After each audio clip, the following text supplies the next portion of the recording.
जय माता दी। हर हर महादेव। आप सब कैसे हैं? आज मैं आपको काल भैरव के बारे में बताने जा रहा हूँ। काल भैरव की उत्पत्ति कैसे हुई? जब दक्ष के यज्ञ में भगवान शिव का बहिष्कार हुआ, माता सती अग्नि में कूद गईं। उस समय भगवान शिव ने क्रोधित होकर अपने एक बाल को उखाड़ कर फेंका, जो उग्र भैरव के रूप में उत्पन्न हुए।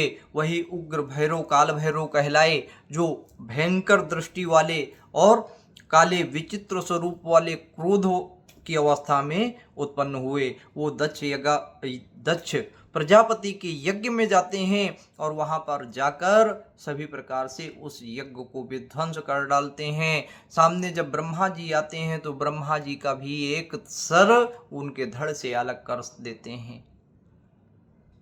वो जिन्होंने ब्रह्मा जी का एक सर जो है धड़ से अलग कर दिया, वो काल भैरव कहलाए। अब एक दूसरा प्रश्न आता है कि बटुक भैरव कौन है?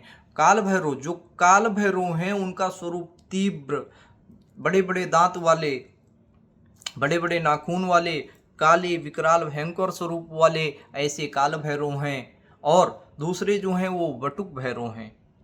वो सौम्य हैं, सुंदर स्वभाव के हैं, बालक के स्वरूप हैं, ऐसे बटुक भैरव हैं। काल भैरव की पूजा की जाती है किसी भी प्रकार की नकारात्मक शक्ति को दूर करने के लिए, किसी भी निगेटिव एनर्जी को दूर करने के लिए, और घर में सुख शांति और खुशहाली के लिए बटुक भैरव की पूजा की जाती है। अगर हम भगवान भैरवनाथ के नाम से, भैरव, कई लोग भैरव बाबा बोलते हैं, काल भैरव बोलते हैं, और अलग अलग क्षेत्रों में अलग अलग नाम से भैरव प्रचलित हैं।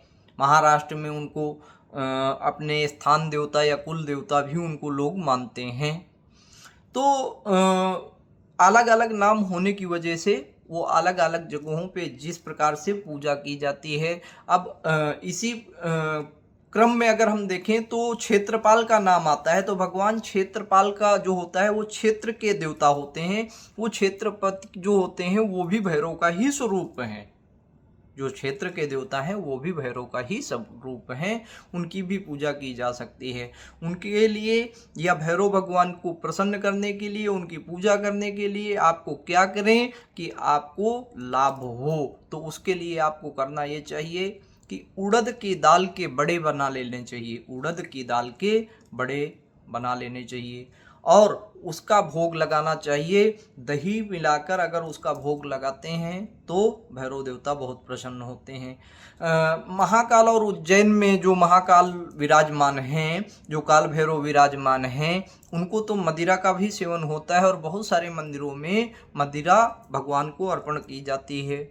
तो भैरव जी को मदिरा अर्पण की जाती है, लेकिन ये सात्विक विधान नहीं है।